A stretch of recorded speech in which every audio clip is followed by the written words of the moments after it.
In this video, I will show you how to log in UFuture. If you are UITM student, click at Login and there will be an option for student. Please take note that the system will go through a maintenance from 12 AM to 3 AM. During that time, the system is unable to be accessed. So click on Student. UITM students have to use their student portal ID and password to log in. So please enter your student portal ID and password to enter and click Login. If you are non-UITM student and you would like to learn the MOOC courses that is available in UITM, click on Sign Up. You will be required to do a simple registration here. Enter the details that is required and click on Sign Up.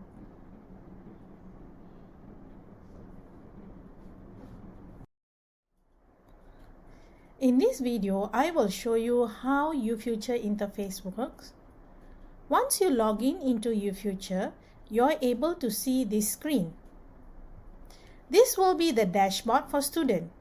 You will be able to see the courses to do, in-progress courses, the completed courses, certificates, likes, and badges that you have.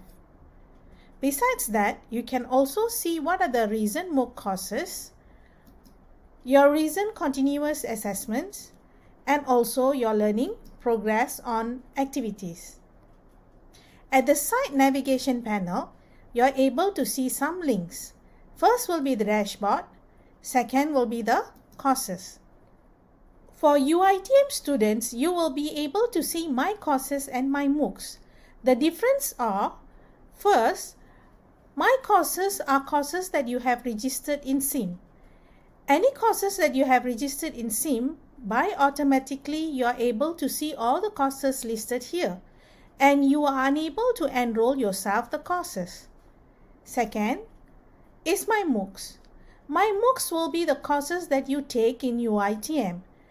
Let's say you are interested to take MOOC courses offered by UITM. You are allowed to join a maximum of 15 courses. To do that, all you have to do is go to the search and search for the courses that you are interested. So list of courses that is open for students will be available here.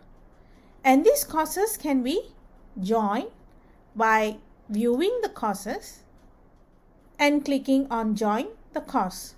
Before you join the course, you will be given information about the course. You can read about the course and if you are interested, you can join the course. When you click Join, you realize that in My Courses under My MOOC, the course will be in your bucket. Next is My Community. My Community is a group of people that want to communicate each other in the platform. When you create community, you are able to create the announcements, some forums for discussion, and you are able to see the members of the community. And this is possible by clicking on Setting, Community, and Create Community. You can create a community for your subject, for your batch, your association, and many more. You can also join any existing community in UFuture. This can be done under Setting, Community, Join Community. You will be able to see the list of community that is available in UFuture. If you know the name of community, you can search, or you can just scroll down and join the community by just clicking on Join.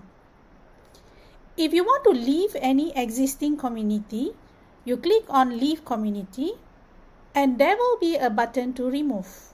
So once you remove from the community, in your community screen, you will not be able to see the community there. And if you want to manage the community that you have created, you can go to the community and click Manage Community. So you can edit or you can delete the community. And next you will have SUFO. SUFO is Students Feedback Online, which the students have to complete and submit. This is available towards the end of semester Once the SUFO is open, you will be able to see the list of SUFO that you need to do and submit. Next will be KIFO. It's also similar. At the top panel, you can see your profile. Next, notification. These notifications are notification from UiTM courses and also MOOC. You can view the notification by just clicking on the notification. And you have messages.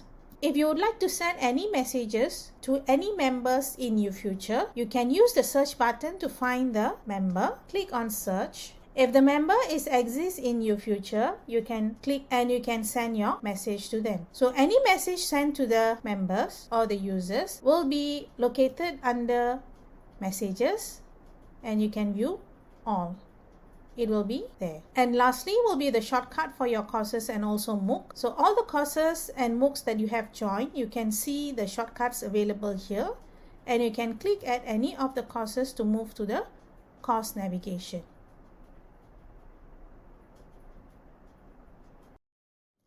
In this video, I will show you how to access to course content. Log in to UFuture, click My Courses, select the course that you would like to access the content. There are 4 ways students can access to course content. First, under course content, student can access to the materials uploaded by other lecturers in that course. You can select on their folder and you're able to see the content shared by the lecturers. Any content that is available under course content can be accessible by all the students that registered for the course. If you want to access to materials uploaded by group lecturer, you can select group. Under the group, you will be able to see group content. Click on group content. This will be where your class lecturer will be uploading the materials. Other than that, you can also access to the materials under learning activities. Click at Learning Activities.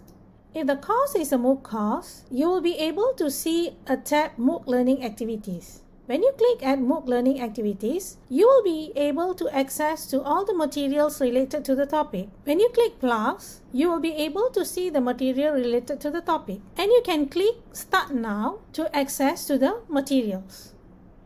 And lastly, materials can be also accessed in course learning activities. Course learning activities will be used by your course instructor. You can also access to the material uploaded by your course instructor here. In this video, I will show you how to submit your assignment using UFuture. Students will get notification regarding the submission at 2 places. First, you can see at the bell icon, the notification will be there. Second will be under group announcement. You can click at the button provided to submit your assignment, or you can go to the continuous assessment assignment to see the list of assignment that is required for submission. Assignment dashboard will give you some information regarding the start date and also end date, and you are also able to see the status here. There are 2 types of assignment that can be submitted by the students: an individual assignment or group assignment. The type of assignment is depending on the requirement for the course. For submission, please click at the link. This is one example of individual submission. You will be able to see the question. If the question requires you to answer inside UFuture, you may use the comment box provided to answer your assignment. Or you can upload a file. Select the file that you want to upload. Once you have selected, you will be able to see the file attached. You can save it as a draft and submit later, or you can even submit. If it's a group assignment, the group leader have to add the team members inside. The group leader have to enter his or her ID first, then followed by the other members. Once the name has been added, the group leader can submit the assignment by choosing the file. Once done, click on Submit. Assignment that has been submitted, the status will be changed to completed. Students able to resubmit again until the end date. So if you have any changes that you have done in your assignment, you can resubmit in the system by clicking at the link and choosing the new file for attachment and submit.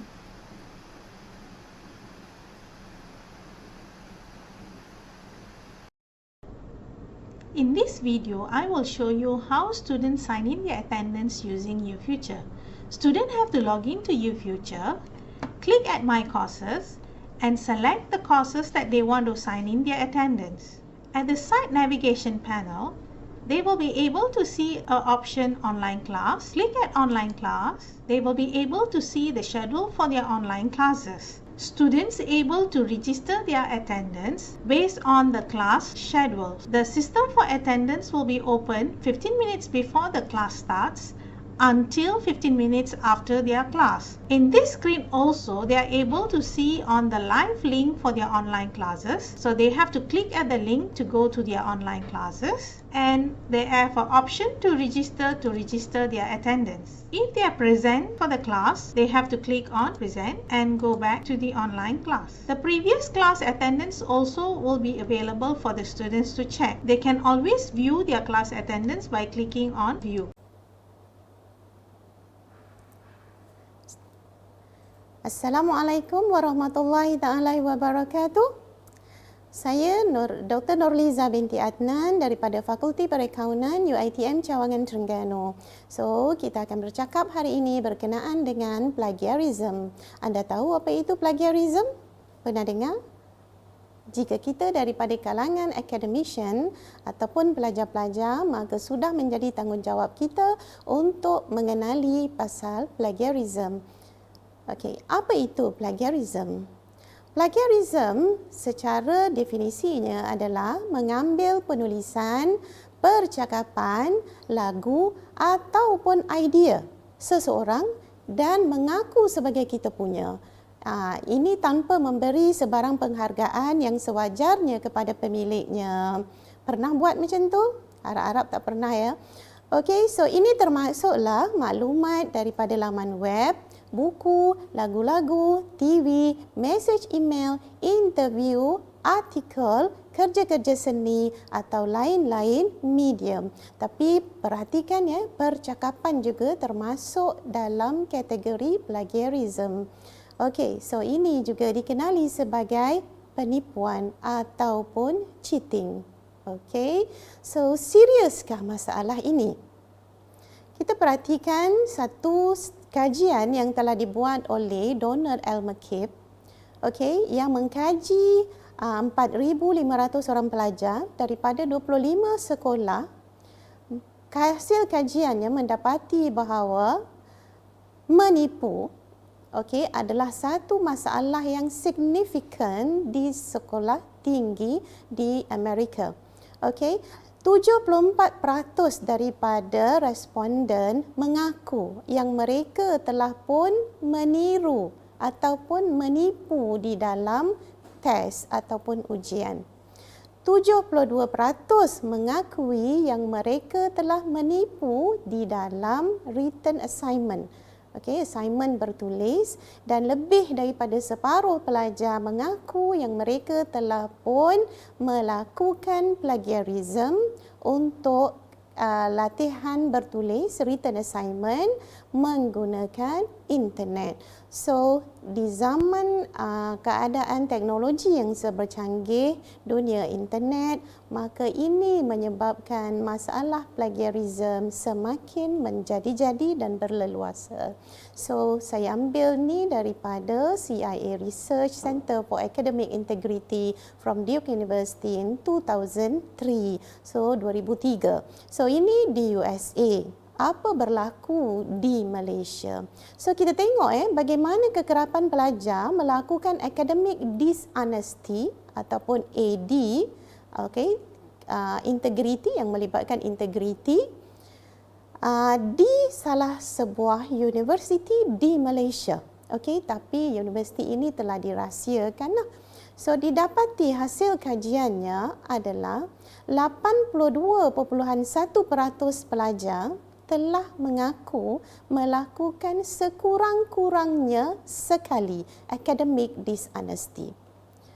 93.8%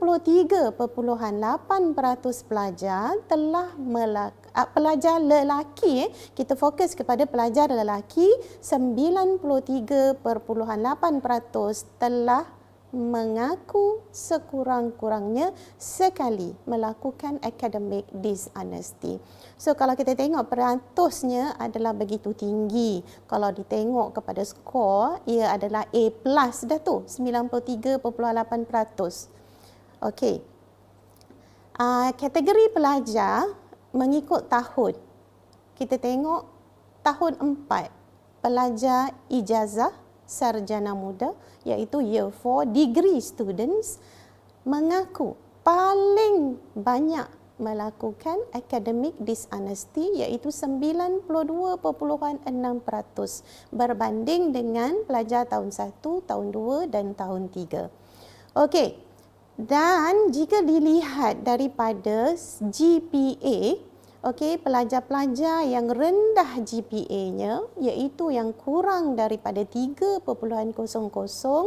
telah dilaporkan paling tinggi melakukan academic dishonesty iaitu 90%. Manakala pelajar yang GPA-nya adalah tinggi iaitu lebih daripada 3.5, mereka inilah golongan yang paling rendah mengaku telah melakukan academic dishonesty iaitu 78% sahaja. Tetapi jika kita katakan paling rendah pun 78% iaitu A- lah kiranya, maka di mana integriti sebagai seorang pelajar. Dan kalau dilihat daripada percentage ini, kita boleh katakan yang academic dishonesty telah pun merupakan satu trend, satu yang dipraktis secara agak menyeluruh. Okey, sebab rate dia tu adalah 78, 82.1, 93, 92, 90%, which is very high. Okey. Dan kita academic dishonesty yang dikaji di dalam kajian ini adalah plagiarism. 77.1% mengaku melakukan plagiarism, meniru ataupun menipu di dalam peperiksaan 45% daripada mereka, dan improper use of resources. Ini mungkin termasuklah plagiarism, okay, copy and paste dan sebagainya. So ini adalah kajian yang telah dibuat oleh Abu Sufia, Roslan, Muhammad Yusof dan Muhammad Mat Nur pada tahun 2018. Maknanya baru lagi ni. Tajuk papernya adalah Snapshot of Academic Dishonesty Among Malaysian Nursing Students, a Single University Experience, yang dipublish oleh Journal of Taibah University Medical Sciences. Okay, so siapa yang nak baca lebih detail about this, you can go to this paper. Okay, so jadi perhatikan, agak menyedihkan peratusan yang telah dibuat. So kita rasa macam benda ni dah jadi satu trend, dah pun diterima oleh kebanyakan pelajar, dan pensyarah pun of course dah sedia maklum pasal ni. Okey, so pelbagai alasan telah direka, diberikan kenapa plagiat, kenapa adanya academic dishonesty. Okey, contohnya, alah tak apanya, takkan tertangkap punyalah. So ini masing-masing rasa confident je, bila nak buat tu dia rasa tak ada masalah, tak kena tangkap pun. Okey, ada juga yang kata, alah semua orang buat, kenapa aku tak buat? Buat apa aku nak susah-susah? Kan? So itu adalah alasan yang kedua. Ada yang kata, alah boring lah buat assignment ni, nak kena baca ni, aku tak ada masa lah, tak sempat nak baca, banyak kerja. Okey, sebagai pelajar, kita ada banyak kerja, nak main game lagi, nak tengok movie lagi, nak buat homework lain lagi, lepas tu social media, nak update Facebook, nak update IG. So students busy, memang busy. And then ada yang juga yang kata, my lecturers expect too much. Aku mesti score paper ni. One way to help me score is to plagiat. Okay, mak ayah aku nak aku dapat A je. So tanpa bantuan plagiarism, kita rasa kita tak mampu untuk mendapat A. So ini adalah alasan yang biasa student bagi. Kenapa dia plagiat? Okey, dan kita tengok satu example daripada kartun ni yang saya ambil daripada bawah itu, boleh tengok. Okay, so that is the conversation between April and her mother. So mak dikata turn off that television, April. I am going to show you how to write an essay. Tapi mak nak tunjuk dia tu, student masih kata macam itulah. So the mother very excited nak tolong. So you have some good material here, read it and tell me what the most important points are. And then students macam biasa, alah banyaknya nak kena baca. See? Okay, so exactly that is what lecturers are hoping from the students also. That's what this exercise is all about. Okay, if you don't read, then you don't learn. Because reading is the door to wisdom, is the door to knowledge. Tapi sekarang ni ramai yang tak suka membaca. Kalau baca pun baca Facebook, baca social media, tapi bukannya baca buku, bukannya baca artikel. Okay, so apa kita tengok perhatikan apa student akan jawab. I was just told to do an essay. Nak kena buat essay je. I wasn't told to learn anything. So itulah yang menyebabkan matlamat kita sebagai pelajar sering lari daripada apa yang sepatutnya. Matlamat kita adalah untuk skor. Skor dalam assignment, skor dalam peperiksaan, dan akhirnya kita dapat diploma, kita dapat ijazah seperti kenapa kita nak masuk universiti. Okay, many of you forget that you come to the university sebab kita nak dapat ilmu, bukannya hanya semata-mata untuk dapatkan ijazah ataupun diploma. Jadi, bila kita nak dapat ijazah ataupun diploma ataupun nak skor, kita boleh tipu macam-macam cara yang kita boleh buat. Meniru dalam exam, kita boleh juga plagiat kerja orang, hantar sebagai kerja kita. Dengan cara tu kita boleh skor mungkin, tetapi kita lupa. Dengan cara tu kita tak akan dapat ilmu yang sepatutnya kita cari apabila kita masuk ke universiti. Okay, so I wasn't told to learn anything. So align your intention. Niat mestilah selari dengan apa yang sepatutnya. Because bila niat kita adalah untuk menuntut ilmu, maka insya-Allah kita berada di dalam fi sabilillah. Bila berada dalam fi sabilillah, setiap apa yang kita buat, kita akan dapat pahala, insya-Allah. Okay, so macam mana jika anda telah buat ni? Yang pertama, memasukkan penulisan atau idea orang ke dalam kerja anda dan anda gagal memetiknya. Dalam bahasa Inggeris, memetiknya itu ialah cite, atau mendapatkan pertolongan yang anda tidak mahu pensyarah anda tahu. Kalaulah kita dapatkan pertolongan tapi kita nak pensyarah kita tahu ataupun kita tak kisah pun pensyarah kita tahu, maka insya-Allah anda tidak melakukan plagiat. Tapi kalau kita rasa, alah aku tak naklah pensyarah aku tahu, maka adalah something wrong somewhere. Contohnya apa? Contohnya kita upah orang buat assignment kita. Bila kita upah orang buat assignment kita, kita letak nama kita, maka of course kita tak nak pensyarah kita tahu. Kalau boleh, kawan pun kita tak nak tahu. Okay? So, ada bermacam-macam cara. Ataupun kita tiru. Kita tiru kerja kawan kita mungkin sedar, mungkin tak sedar, dan kita hantar assignment kita, letak nama kita. Of course, kita tak nak pensyarah kita tahu. Maka, jika anda telah buat macam ni, anda mungkin telah plagiat. Okay, so apa yang harus dibuat? Kita tak nak plagiat. Kita nakkan satu ilmu. Bila kita buat assignment, bila kita periksa, kita belajar bersungguh-sungguh, dan hasilnya kita bukan saja nak grade yang baik, tapi kita juga nak ilmu. Jadi macam mana nak buat supaya kita tak plagiat? bukan hanya kepada pelajar tetapi juga kepada pensyarah-pensyarah sekalian, because pensyarah pun ada KPI. Dia ada penulisan yang dia mesti buat supaya dia dapat mencapai KPI masing-masing.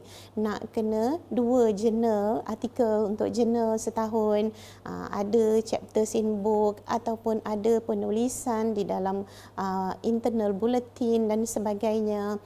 So rasanya pensyarah ataupun pelajar adalah tertakluk kepada peraturan yang sama. Jadi ini bukan hanya untuk pelajar, begitu juga pensyarah. Tetapi setakat mana pelajar ataupun pensyarah itu tahu apa yang perlu dibuat agar mereka dapat mengelakkan plagiarism. Okey, kita perhatikan cara-cara nak buat ni ya. Yang pertama, bacalah. Okey, kalau kita nak mengelakkan plagiarism, the only way yang you ada adalah untuk membaca. Kerana membaca itu adalah sumber ilmu. The doors to knowledge, the doors to wisdom. Bila dah baca, maka tulislah. Okey? So bila kita menulis, jujurlah. Tulis ayat anda sendiri sebanyak mungkin. Jangan copy ayat orang. Lepas tu kata kita punya. So, jujur, elemen baca dan juga tulis. Okey, so biasanya kalau orang tanya macam mana nak menulis, okey, honestly saya akan jawab. Yang pertama, mesti membaca. Yang kedua, baca. Yang ketiga, baca. Then baru kita boleh tulis. Kalau kita tak baca, kita tak ada idea untuk menulis. Kita tak ada ilmu untuk menulis. Okey, sebab penulis ini walau macam mana pun dia akan ada peranan yang dimainkan. Ada ilmu yang dikongsikan. So ada jasa yang ditaburkan insya-Allah di situ. Okey, sebab itu kita boleh menulis. Jadi bila kita tulis, jujurlah. Apa yang kita tulis adalah idea yang kita ambil daripada pembacaan kita dan mesti kita tuliskan di mana kita dapat idea tu. Bukannya kita mengaku sebagai kita punya. Okey. Apabila anda menggunakan penulisan ataupun idea orang lain. Okey, sebab kita baca daripada penulisan orang lain. Jadi, nak tak nak, kita akan menggunakan penulisan atau idea orang ni di dalam kerja kita. Memang dah begitu caranya ya. So, pastikan anda buat 2 perkara. Jadi, anda tidak dikira plagiat. Yang pertama, anda memberi kredit yang sewajarnya kepada penulis asal ataupun maklumat asal yang anda dapat sama ada daripada pembacaan ataupun daripada lagu yang anda dengar ataupun daripada kerja seni ataupun even daripada mesej-mesej yang anda dapat daripada email. Okey, nyatakan sumber maklumat menggunakan in-text citation. Okey, kejap lagi kita akan tengok apa itu in-text citation. Satu lagi, anda mestilah memasukkan sumber asal di dalam bibliografi ataupun reference di akhir kerja anda. So, ada 2 cara kita boleh elakkan plagiarism. Okey. Jadi, jika anda gagal untuk quote, untuk cite atau acknowledge kata-kata atau idea orang lain melalui 2 cara tadi, iaitu in-text citation dan juga reference, maka itu adalah satu plagiarism. Okey, so untuk melihat bentuk-bentuk plagiarism, kita perlu merujuk kepada satu penulisan. Jadi tulisan ini saya petik daripada penulis tersohor Bonda Noor yang telah ditulis pada tahun 2020. Ini adalah tulisan dia yang saya ambil sebiji-sebiji. Okey, kita perhatikan apa dia cakap. Populariti perlu untuk memudahkan urusan dakwah. Kenapa? Sebab semakin kita dikenali, semakin mudah orang terima apa yang kita sampaikan. Semakin luas capaian dakwah untuk disebarkan. Tapi kena terima hakikat, populariti juga mengumpan dengki.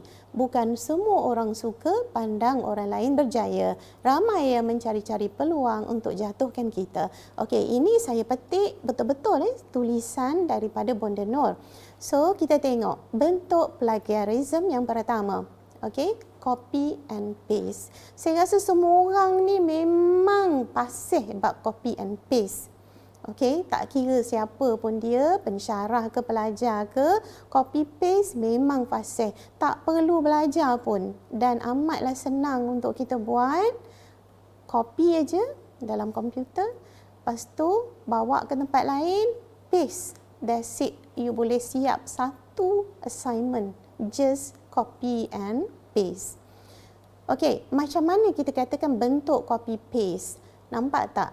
Populariti perlu untuk memudahkan urusan dakwah. Kenapa? Sebab semakin kita dikenali bla bla bla bla bla yang mencari-cari peluang untuk jatuhkan kita, sebiji kita copy dan kita paste balik dalam kertas kita. Kemudian kita letak nama kita di kulit hadapan. Lepas tu kita hantar assignment tu kepada pensyarah kita. Letak nama kita, hantar. Okey, tanpa rasa bersalah apa-apa. Cuma kita rasa lega. Wah, lega sebab assignment kita dah siap.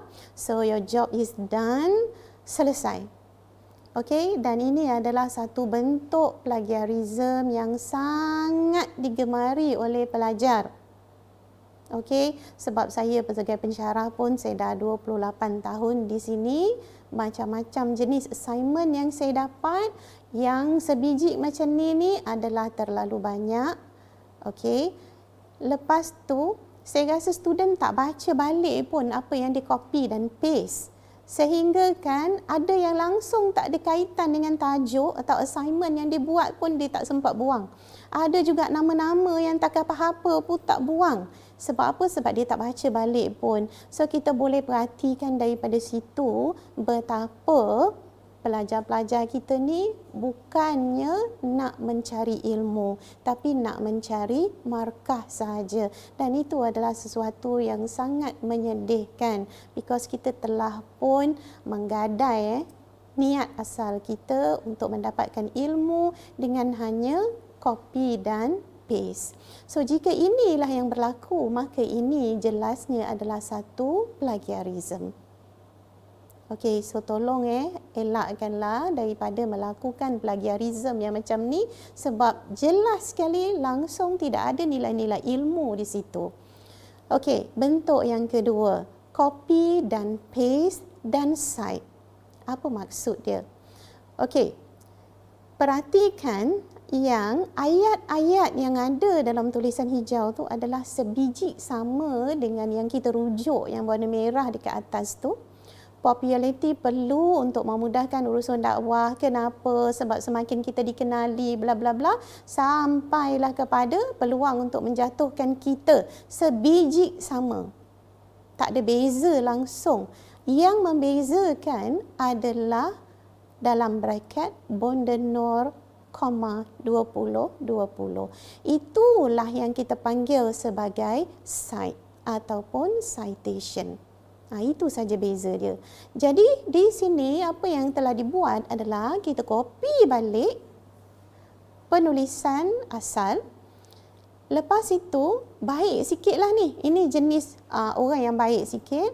Dia letak nama penulis asal juga. Tak boleh ke buat macam tu? Dah kita dah cite kan?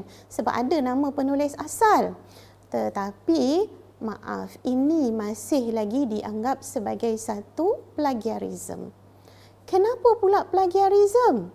Sebab kita ambil sebiji tulisan penulis asal.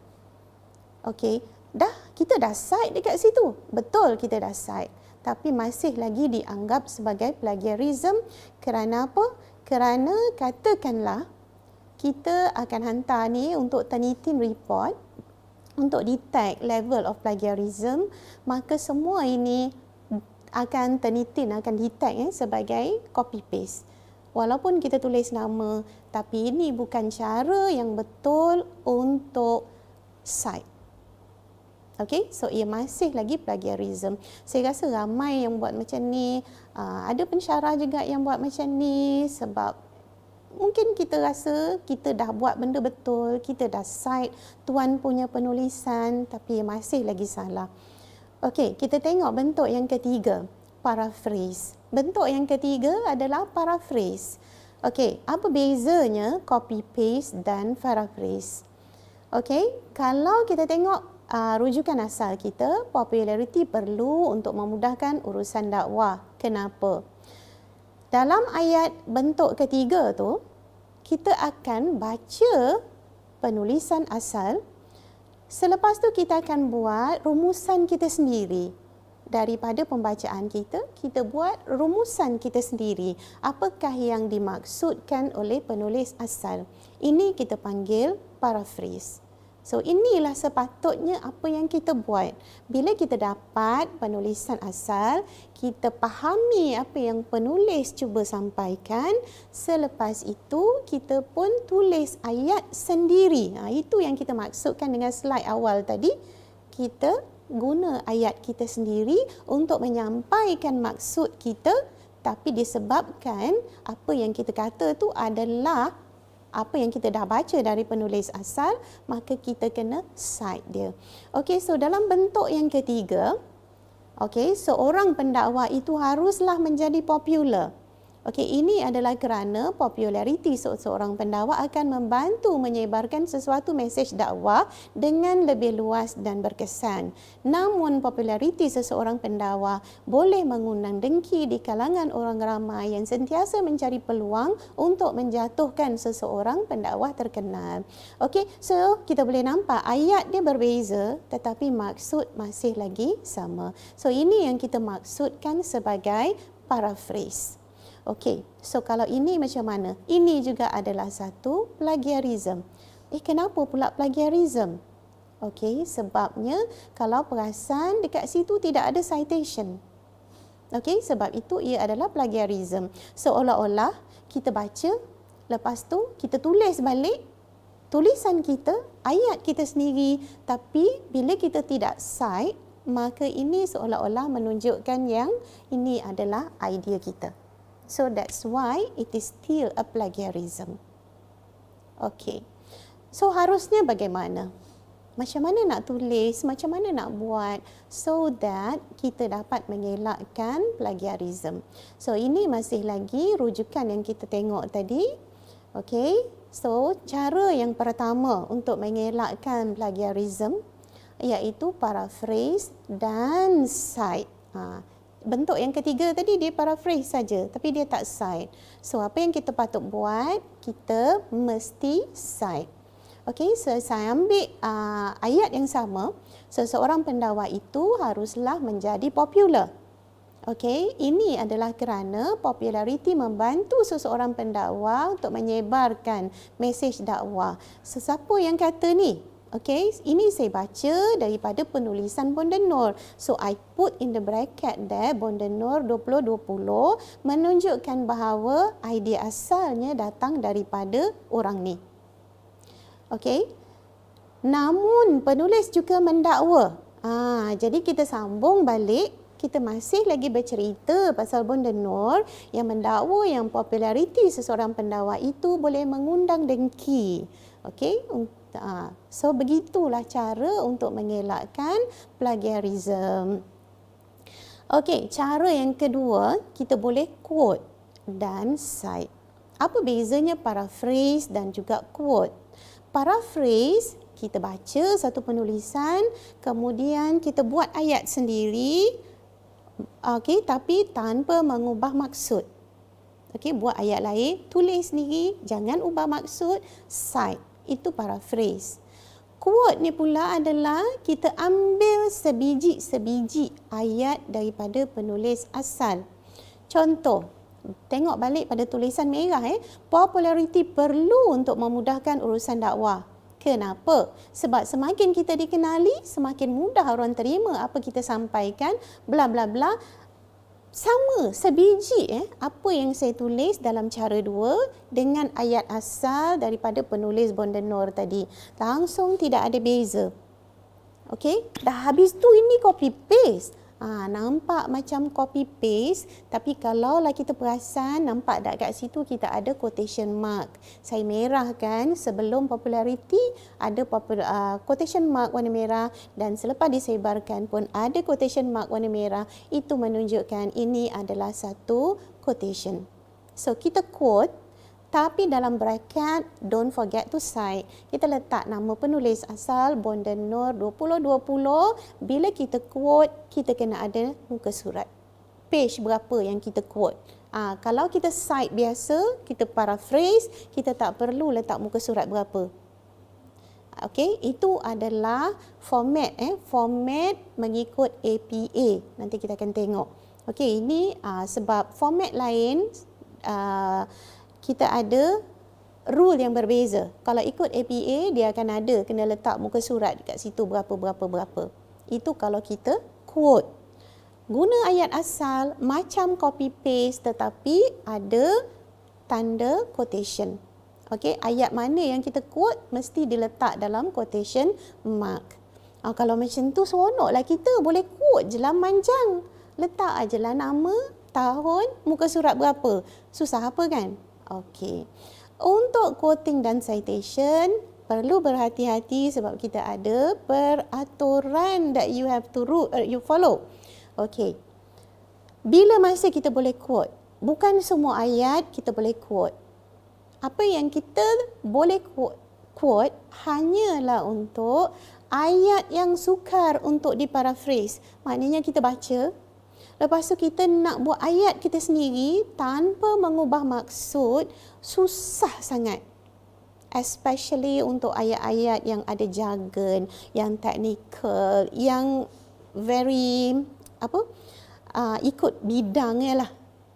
So, ayat yang sukar untuk diparaphrase, sehingga apabila kita paraphrase, kita boleh mengubah maksud ayat.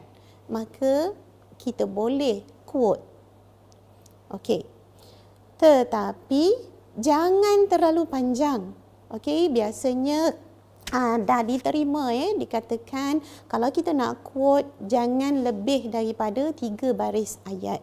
Maknanya kita tak boleh terlalu panjang quote.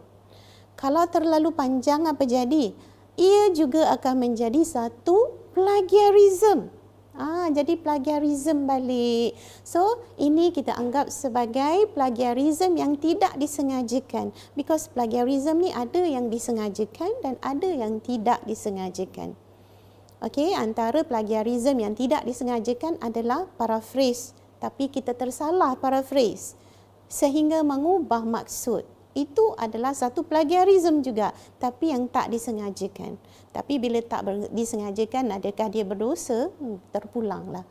Okey, so berhati-hati. Sebabnya kita tak nak nanti disebabkan kita boleh quote ni, maka kita ambil aja quote, satu assignment orang lain, letak aja quotation mark dekat depan, letak quotation mark dekat belakang, titik, sadaqallahul azim, letak nama citation tu, lepas tu letak nama you kat kulit depan. Itu pun boleh jadi selamat, tak apa, saya tak plagiat sebab saya ada citation, saya ada quotation.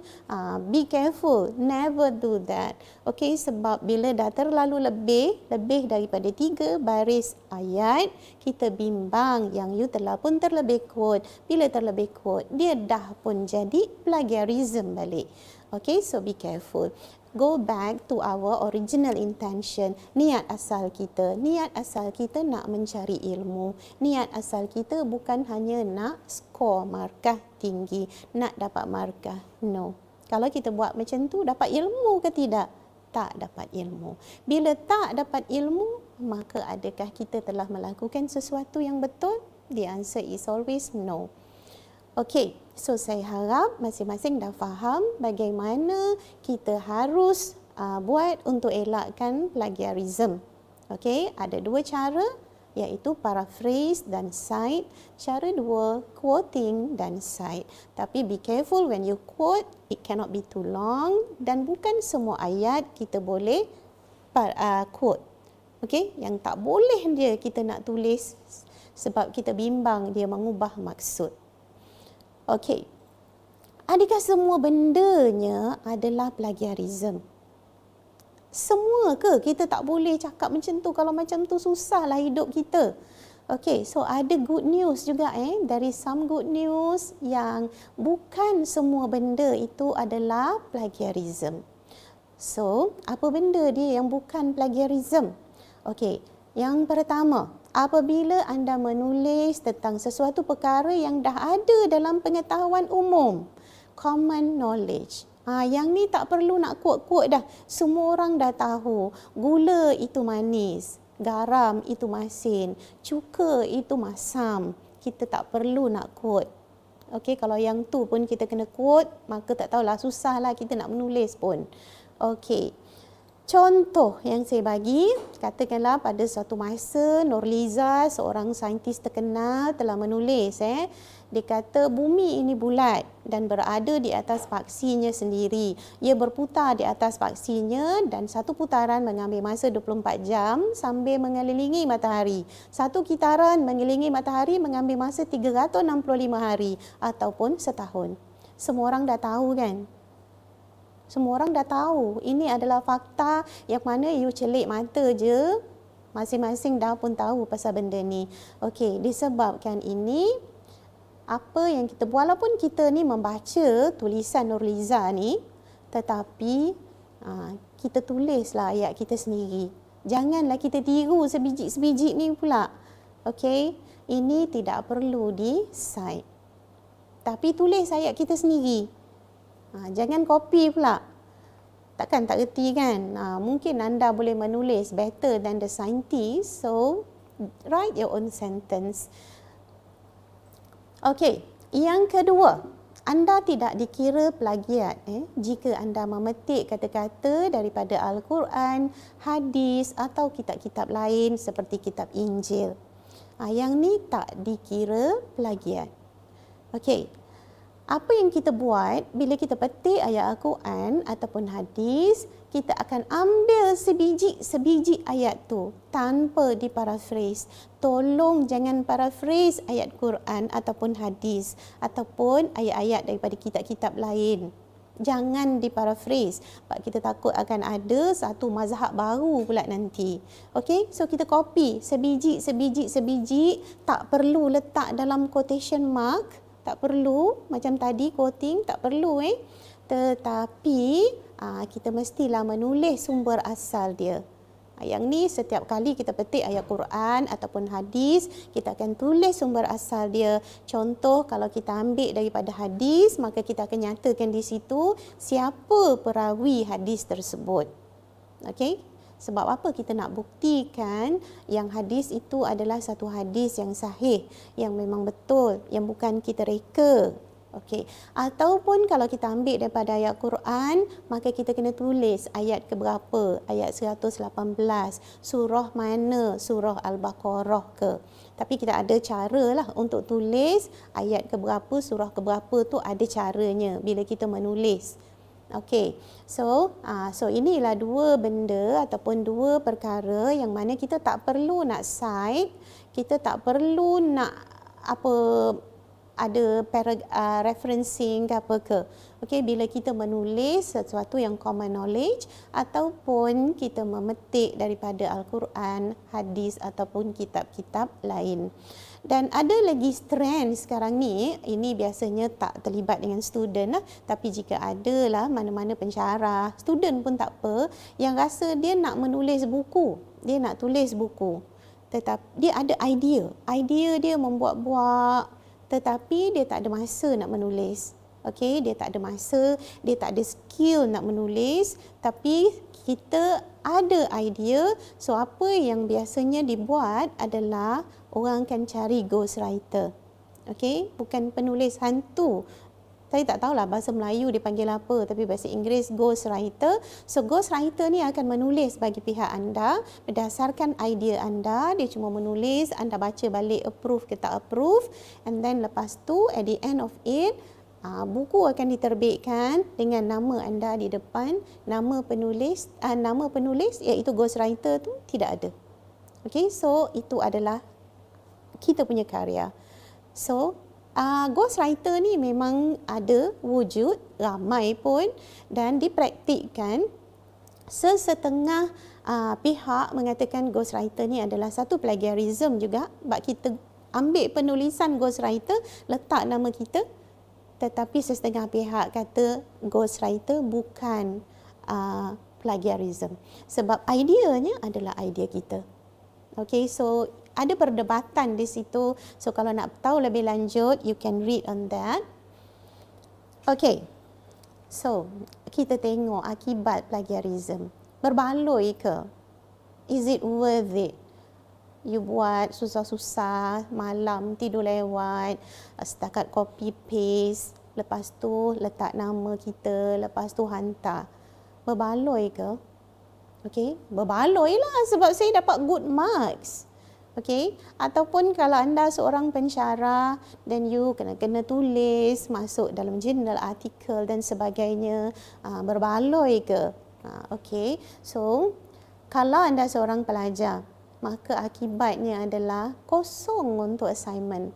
You mungkin dapat kosong, tetapi mungkin dapat setengah markah. Itu bergantung kepada budi bicara pensyarah. And then ibu bapa akan mendapat notis. Okay, satu notis akan dihantar kepada ibu bapa. So kalau nak buat ibu bapa kita sedih, malu dengan tindakan kita, maka plagiatlah.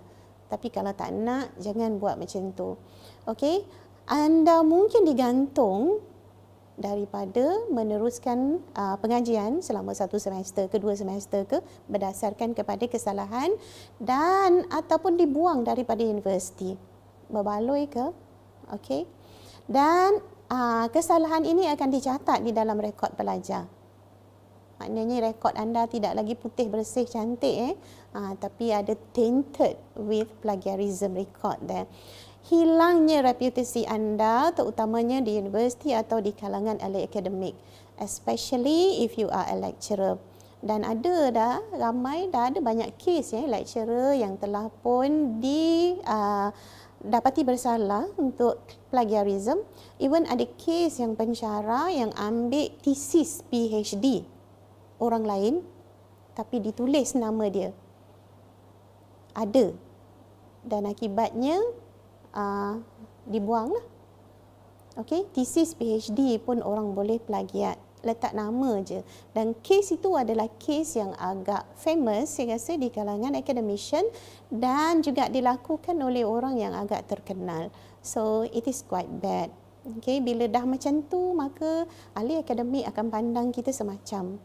Okay, because tujuan kita buat research, kemudian kita menulis adalah untuk menyebarkan ilmu, bukan hanya semata-mata untuk memenuhi KPI kita.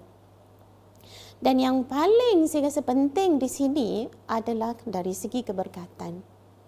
Jika anda plagiat, ambil orang punya, letak nama kita, submit kepada lecturer, makanya ilmu kita tak dapat, tetapi keberkatan itu hilang. Bayangkan dalam markah kita adalah katakan 20% markah untuk report, dan 20% ini akan pergi kepada markah ataupun grade anda secara keseluruhan untuk pengiraan GPA semester 2 dan CGPA sehinggalah anda tamat belajar nanti. Dan saya rasa kalau kita dah selalu praktik plagiarism, kita tak buat sekalinya, kita akan buat berkali-kali, semester after semester, maka kita akan dapati dalam result kita yang kita banggakan tu 3.8 ke 3.6 ke 3.5 ke, adanya unsur-unsur menipu. So disebabkan itulah maka kita nanti nak dapat kerja pun susah. Kalau kita dapat kerja pun nanti kita rasa pendapatan kita tu tak berkat. Bila pendapatan tu tak berkat, nanti kita dah kahwin, dah kerja, dapat duit bagi makan anak isteri kita, maka kita fikirlah sendiri. Okey, fikirkan pasal keberkatan. Bila niat kita untuk dapat ilmu, kita buat betul-betul, maka insya-Allah keberkatan itu menyebabkan kita senang dapat kerja mungkin. Hidup kita akan jadi tenang, kita akan jadi seorang yang berilmu. So, sebelum kita buat plagiarism, kita mesti fikirkan sejenak pasal keberkatan. Sebab hidup kita tujuan bukan untuk di dunia semata, tapi untuk di akhirat nanti. Okey, so ini adalah satu contoh. Okey, plagiarism yang telah dibuat oleh pelajar juga di UiTM Terengganu kita. Okey, kes ini berlaku pada tahun 2017 untuk pelajar ijazah sarjana muda. So, apa yang berlaku dekat situ? Nama saya dah tutup. Okey, pertuduhannya adalah memplagiat kertas projek kursus Finance 672 pada sesi 2 di UiTM Cawangan Terengganu Kampus Dungun. Apa yang dia buat? Dia memetik idea daripada penulisan seorang lagi kat situ, saya tutup juga. Tajuk dia Determinants of Liquidity for Commercial and Islamic Banks in Malaysia pada 3 Disember 2016. So, apa yang dia dah buat? Dia membuat ubah suai tanpa menunjukkan sewajarnya dan menyusun idea dalam kertas kerja dia yang bawah itu pula. Okey, seolah-olah kamu adalah pencipta idea ini. Itu jelasnya adalah satu plagiarism. So, keputusan kita tengok di situ, dia mengaku bersalah pelajar ni, dan keputusan juga pun adalah bersalah lah sebab dia pun dah mengaku bersalah. So, apakah hukuman dia? Yang pertama adalah amaran yang telah diberikan, lepas tu denda RM500. Kalau orang kaya tak apalah, bayar je lah denda tu RM500. Tak ada apa dah lepas tu. Okey, yang ketiga, digantung pengajian selama 1 semester. Okey, digantung pengajian selama 1 semester. So, kawan-kawan akan tahu, lecturers you akan tahu. So, di situlah hilangnya reputasi kita.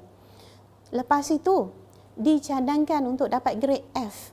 Dapat F untuk mata pelajaran finance ini. So, dapat F terus ya. Maknanya you kena repeat pula paper ni, buat lagi sekali pula. So, it's not over. Walaupun you rasa it's over, you dah pun ciplak orang punya, lepas tu letak nama you, lepas tu hantar, and then bila tertangkap, mengaku bersalah, dan bila mengaku bersalah, hukumannya pun bersalah, kena denda, dapat amaran, bayar RM500, digantung pengajian 1 semester, diberikan grade F. Bila dapat grade F, maknanya you have to repeat the same paper again, next semester you kena buat lagi. So, is it worth it? Tak padan kan? Kawan-kawan kita dah grad 1 sem, tapi kita terpaksa lah duduk rumah. Lepas tu semester lepas lagi 1 tu datang balik untuk sambung pengajian sambil repeat lagi paper ni. So, tak berbaloi. Okey. Okey. Ini satu lagi, duduk dalam jail. Yang seorang tu Grand Theft Auto. I think it's a game there. Tapi yang seorang tu plagiarism. Tapi so far saya tak pernah dengar lagi lah yang plagiarism student kita ni yang masuk jail. So, this is a joke. Okay, so we go a little bit more serious. Kita serius sikit. Avoiding plagiarism. Macam mana nak mengelakkan plagiarism? Apa yang kita maksudkan dengan giving credit where it is due? Okay, tadi kita dah pergi secara santai. Tapi sekarang ni kita tengok academically. Macam mana cara kita nak buat? Bila kita nak tulis paper ataupun kita nak buat assignment, maka kita buat ini. Yang pertama, properly quote your source. Sumber, dari mana kita dapat penulisan yang kita rujuk. Kena quote. Okay, consult the style manual required by your lecturer or the journal that you want to send your paper. Maksudnya, lecturer mestilah memberi arahan yang jelas kepada pelajar untuk gunakan style mana. Jangan bagi assignment, tak cakap pun style mana nak kena guna. Okey, sebabnya kita ada banyak style yang kita boleh pakai. Contohnya APA. Apa? APA stands for American Psychologists Association. Okey, dikeluarkan satu cara citation. Ataupun Harvard style. Kita ada numbered style, Chicago style, MLA style. MLA stands for Modern Language Association. Dan kita ada berpuluh-puluh style lagi yang mana yang kita nak guna. So lecturers, please tell your students which style do you require them. And then if you want to write an article for a journal, then you go to the journal, look at the guide for authors. Dalam tu dinyatakan apakah style yang journal tu nak. So you have to follow the journal. Okay, so APA adalah style yang paling banyak diguna di dalam social science studies. Tapi kalau numbered biasanya adalah untuk science and technology. Okay, so dan saya rasa as a lecturer lah, you have to at least teach your student how to do that. Sebab student tak tahu nak buat, then kita blame student, so it's unfair to the students lah. Okay, so pastikan kita tahu style mana dan lepas itu baru kita apply style tu. Tengok. Okay, two ways, ada dua cara to properly quote your source. Yang pertama tadi quoting ataupun dan paraphrasing. Okey, kita dah tengok tadi macam mana kita nak quote dan syarat-syarat untuk quote tadi. I hope you can still remember. And then paraphrasing. Okey, whichever way that you use, either quoting or paraphrasing, you have to credit the source. Ada dua cara untuk credit the source. One is through in-text citation. Another one is through references. Ini pun kita dah tengok tadi, tapi secara santai. Macam mana pula penulisan akademik pula. Okay, so what is mean by giving credit where it is due? Okay, kita tengok quoting versus paraphrasing. Macam mana cara orang quote, macam mana cara orang paraphrase. So, saya merujuk kepada satu artikel by Michelle Monaco and Malisa Martin. Tajuk dia, The Millennial Student, A New Generation of Learners in Athletic Training Education Journal. Itu jurnal dia yang dipublish pada tahun 2007, volume 2 April June issue, page 42-46.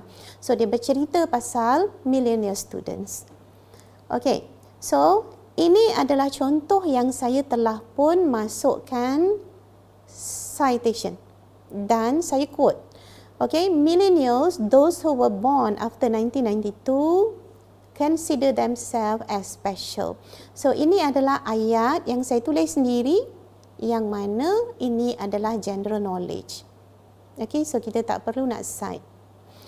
Okay, bermula tulisan merah tu, kita ada quotation mark, unusually strong relationship with their parents. Ini adalah kajian yang telah dibuat oleh Monaco and Martin, mendapati bahawa millennials ni dia ada strong relationship with their parents. Parents are primary role models to the millennial students and remain a major resource for advice as they attend college.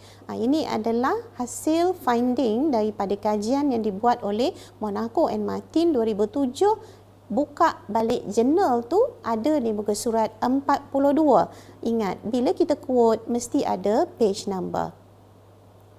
Okay. Berbeza dengan paraphrase. Bila kita paraphrase, dia jadi macam mana? Ayat yang purple tu adalah ayat sendiri, tetapi menggunakan, mengekalkan maksud yang ditulis oleh penulis asal. So katanya, millennials, those who were born after 1992, consider themselves special due to the, kenapa dia special? But the extremely powerful bond they share with their parents. Ayat tu dah diparaphrase, usually strong relationship they have with their parents ditukar menjadi powerful bond they share with their parents. Lain, ayat dia lain, maksudnya sama. Okay, parents are primary role models to the millennials students and remain a major resource for advice. Kita paraphrase menjadi they consider their parents as their main referee as they constantly seek advices when they are in college. Dan citation di belakang tak perlu ada page number. Okey, ini adalah berdasarkan APA style. APA style memerlukan page number di belakang. Okay, mungkin style lain, Howard ke, mungkin tak perlu ada page number. So that's why kita kena consult manual untuk style itu sendiri. Okay, so boleh nampak beza in-text citation yang menggunakan quotation dan juga paraphrasing. Okay, itu in-text citation, iaitu di dalam badan ayat, dalam content of our assignment ataupun our paper. Okay, in-text citation sahaja tak cukup, dia mesti ada reference di belakang dia. Okay, dah siap kita tulis paper kita, assignment kita, dekat belakang tu kita akan ada references, iaitu rujukan kita. Okay, so di sini ada dua artikel yang saya tunjukkan. Yang pertama tadi yang kita dah tengok, Michelle Monaco dan Melissa Martin tu. Dan yang kedua, kita refer kepada buku by Ali Hassan yang published in year 2011 by Oxford Press in KL. Title dia Who Are the Millennials. So ini dua reference yang kita tengok. So at the back of your work mesti ada reference list. Nampak bentuk dia macam tu lah, references.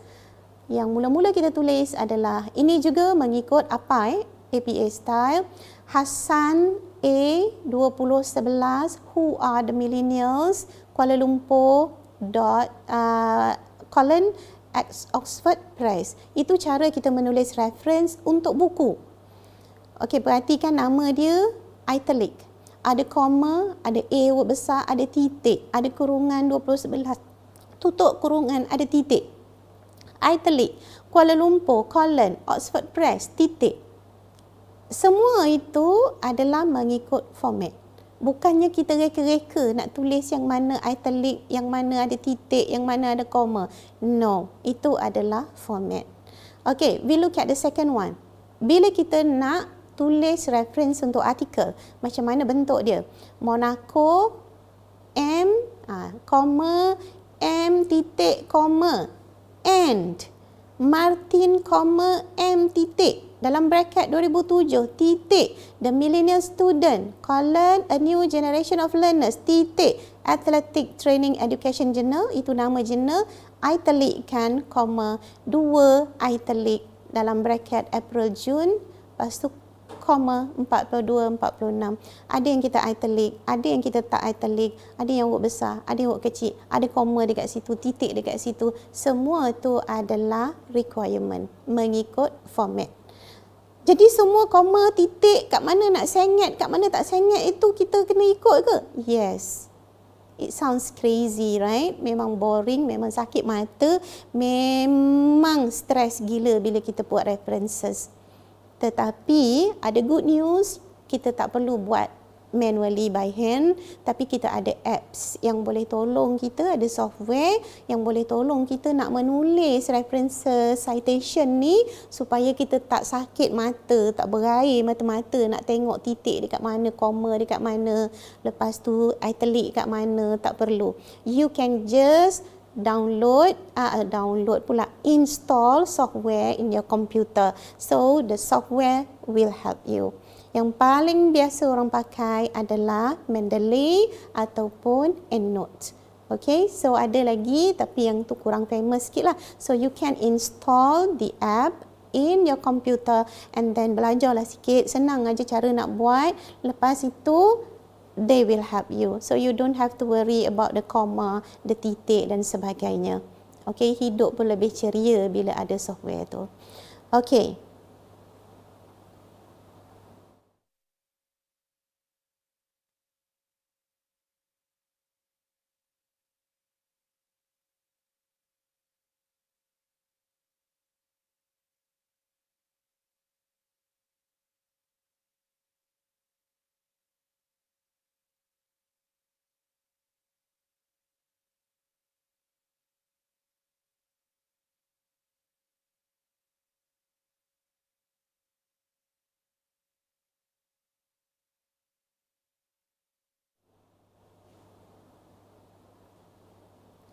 Okay, so this is what happened when students get the assignment from the lecturers. Okay, still about April and the mother, you shouldn't you be doing your homework? And then April kata, is done. And the mother say, you had an entire essay to write. How could it be done? Okay, si anak dia kata, I got it off the internet. Itu adalah tanda plagiarism. So, you just look at a few sites and printed off what you need. Anak dia kata, betul lah, bingo. Okay, and then the mother say, I'm sorry young lady, but this is no game. And then, your teacher isn't going to accept this. And I say, it's something you research. Ingat tu, something that you research. You're supposed to read and then write down what you find out. Okay, and essay should be in your own words. Itu cara kita buat assignment. In your own words. When you print, this is all stolen. Someone else wrote this and someone else did all the work. So mom, everyone prints out stuff on the internet. It's no big deal. See? Ini dah jadi satu kebiasaan. So this is about the Amazon River. Here's the atlas. How many major tributes converge to form the Amazon River? Mak dia sentiasa lebih excited daripada anak-anak. Itu adalah satu kebiasaan juga tu. Okay, so itulah masalahnya. Do you know the answer? Maknanya anak dia buat assignment walaupun dah siap tapi tak tahu pun apa-apa pasal apa yang dia dah buat. So ini yang amat menyedihkan. Okay, kita boleh kata, alah orang takkan tahu punya. Okay, nope. Jawapan dia orang akan tahu because we have the software to detect if you plagiate. So software ni akan mendedahkan akan mendedahkan sebanyak mana anda telah plagiat. Okey, inilah dia Turnitin report. Kita ada software yang terpanggil Turnitin. Okey, so kita tengok atas tu dia tulis similarity index dia adalah 76%. Kita akan tengok similarity index. Similarity index ni adalah apa yang telah anda plagiat. Okey, kita punya benchmark. Biasanya universiti menetapkan kalau untuk assignment mungkin similarity index 30% adalah dibenarkan. Okey, kalau untuk thesis mungkin dah ditetapkan 20% sahaja similarity index. Lebih daripada 20%, out you go, rejected. You kena buat balik, rephrase balik. Okey, tapi kalau similarity indexnya 76%, maknanya 76% tu you copy paste daripada sumber-sumber dia. Dekat mana sumber-sumber dia? Dia dah list down tu. 15% dia ambil daripada internet. Dia boleh siap bagi tahu tau apa internet web address dekat mana tempat you ambil. 13% match student paper yang dah dihantar. Paper you tapi you ambil you hantar pula sekali lagi. Tak boleh, itu self plagiat. 8% match daripada internet. Tengok website dia bagi tu. 7% match daripada internet juga. Ada website lagi. So inilah Turnitin report. Dia menunjukkan kepada kita berapa banyak yang dulu telah pun plagiat dan dekat mana you ambil paper tu. Malu tak kalau kita buat macam ni? Malu kan? So tak payahlah buat because orang boleh check pun. Not worth it tau. Okay. So kita tengok apa peranan pensyarah dalam menangani plagiarism ini. Okey, yang pertama, kita sebagai pensyarah, adakah kita tahu yang pelajar kita betul-betul faham apa itu plagiarism? Saya rasa kadang-kadang pelajar ni, plagiat, copy paste, gitu je. Tapi dia tak tahu betul-betul faham apa itu plagiarism. So, pernahkah mereka diberi pendedahan tentang cara yang betul? Apakah format-format citation yang ada? Bagaimana kita nak menulis citation? Bagaimana untuk paraphrase? Have we ever taught our students to do this? Adakah pelajar kita ni memang ada satu kursus ataupun satu seminar ataupun bengkel untuk dia all buat benda ni je? Nak fahamkan benda ni je? Kalau tak ada, then is it fair for us untuk nak menghukum mereka bila mereka tidak diajar? Okey, so itu dari segi pemahaman pelajar. Dan kita tengok pula dari segi bentuk assignment yang diberi. Okey, adakah assignment yang kita beri itu membuka ruang untuk plagiat? Tengok pada soalan kita, assignment tu, ataupun soalan kita tu meminimalkan peluang plagiat. Yang mana students perlu buat kajian macam ni, dia perlu buat report macam ni, dia perlu buat video ke apa ke. So, tak ada pun ruang untuk dia plagiat di situ. Okey, dan tahukah pelajar menulis assignment yang berkualiti? Ataukah kita hanya mengandaikan yang mereka tahu? So, kita tidak mahu hanya mengecam pelajar atau sekadar menghukum sedangkan mereka tidak diajar membuatnya dengan betul. Okey, apabila anda ragu-ragu, maka tanyalah pensyarah anda, tanyalah pustakawan anda. Okey, kami doakan anda berjaya dan berilmu. Bukan hanya berjaya tetapi juga berilmu. Okey, slide kali ini saya adapt daripada references di alamat ini. Nah, ini saya dapatkan PowerPoint-nya di sini dan saya adaptkan. Dan untuk pensyarah-pensyarah, setelah anda menonton video ini, maka rekodkan kehadiran anda dengan scan QR code ini. Okey, so sekian sahaja untuk kali ini. Saya harap yang anda telah pun faham apa itu plagiarism dan cuba sedaya upaya untuk mengelakkan plagiat. Okey, so kita jadilah orang yang berilmu dan orang yang berjaya di dunia dan akhirat. So, Assalamualaikum warahmatullahi taala wabarakatuh.